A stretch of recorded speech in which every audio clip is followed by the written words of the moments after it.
We know what monopolies were in the early 20th century. I take over you, we share our market share, rationalise, and we build sort of chunks of business on basically through competition in the same kind of business. Even when capitalism was quite monopolised in the 20th century, you would have big four banks, big four accountancy firms. In the new technology areas, you can only have a big one. They don't compete with each other, except at the margins. They're like a little thin Venn diagram of overlap.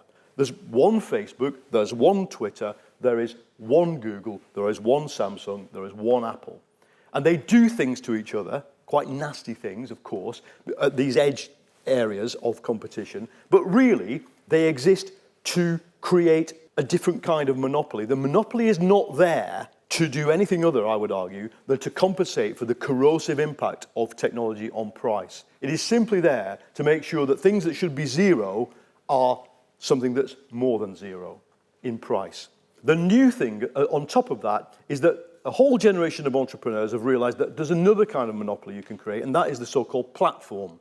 Airbnb, Uber, etc., is a different kind of business in this sense that it is now achieving stock market valuations way in advance compared to turnover of even what these big giant tech firms were achieving before.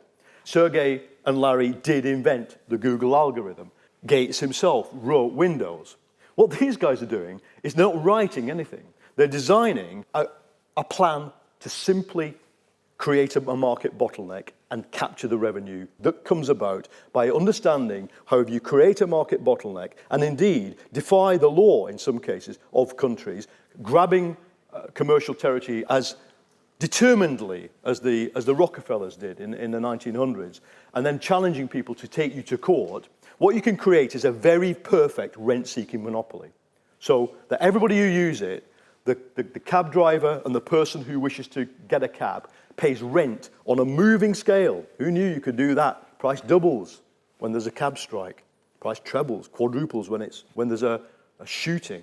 That's not the third industrial revolution. You know, just as much as the contract cleaning firm is not the third industrial revolution, neither is Uber or Airbnb, and actually neither is iTunes.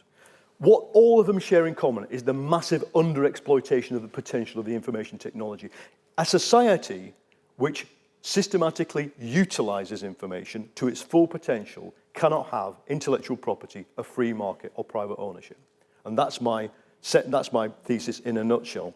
To achieve it, you would do something that Marx himself imagines. You would produce as many machines as possible, both information machines and physical machines that were free. We reduce work to a minimum. And how do we do that? And it's a whole other debate, which is obsessing people at the moment. Every business conference you go to is about this. Automation, AI, and robots. You deploy the power of automation and artificial intelligence, machine learning, and robotization, and you automate the world. That, for me, would be the third capitalist industrial revolution. My only problem is I have severe difficulty thinking about how capitalism itself would address it, would do it. Because what are you going to do with the people?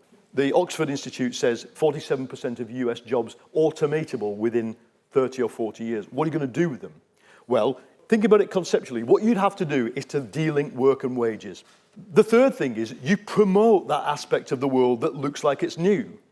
You promote that part of the world economy that really is collaborative, modular, shared stuff. And you ask yourself, just as the regulators of early 19th century Britain did, what do we really need to do to make this sector take off? The regulators of all capitalist countries are currently being asked to do the opposite. These tech monopolies are not wasting their time when they're sitting in Brussels or Washington among the lobbyist fraternity. The simple question they are asking is, how do we stop shared, free stuff? How do we move into the shared and the free and make it not shareable and scarce? How do we do that? That's the challenge of all modern information businesses.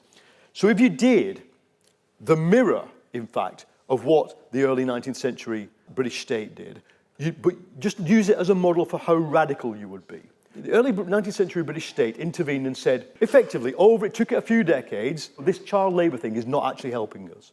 It's not helping capitalism. By the way, the other thing, slavery, that's not really helping the takeoff of capitalism. What we need to do is clear a ground for a kind of capitalism that is not based on slave labor, not based on child labor, but based on free labor, where there's a bargain between the worker and the capitalist. Let's do that. The other thing he said, you know, when you print your own money in a factory, that's not really helping the world economy either. So the central bank prints the money. You regulate banks. You know, it's not great the banks keep going bust. Let's do something about that. You get banking regulation. So they cleared a space in a kind of late mercantile capitalism for real capitalism. There are states that didn't understand, but the ones that did really did understand what you have to do if you see a new sector and go, make it go boom. You have to clear away the old elite and bring in new people and new modes and new values and unleash them.